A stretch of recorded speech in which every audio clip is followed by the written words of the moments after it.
if you have these plain text conversations with AI and you're rationalizing with it and you can get it to say or do something wildly harmful, um, that should be a problem, right? That should be a problem because there are companies out there that are producing like AI chatbots, right? They're wildly common now.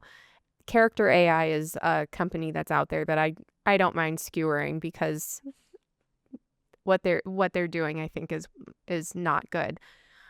So they're producing an AI chatbot that anyone can interact with, and they're marketing it as like a friend and even a therapist, right? So they raised a shit ton of money from Andreessen Horowitz and others, marketing this as like a therapy for anyone. It's like a AI democratizing therapy, but basically what it shifted into was like you can customize your own chatbot, and make it anyone you want. So if you wanted to talk to Richard Nixon, yeah, if you wanted Richard Nixon to be your therapist, basically at this point they've admitted it. Yeah. Yes. Well, wait, I'm sure at some point very soon they'll have a voice associated with them too. For now, it's just text-based chatting.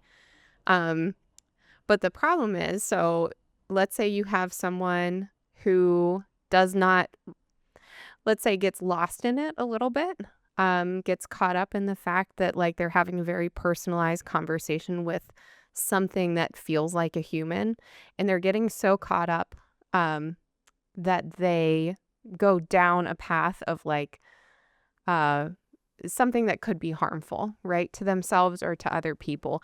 And you have this AI that's talking back to them, sounding like a person or even a loved one, saying, yes, you should do that thing, or suggesting, yes, you should do that thing.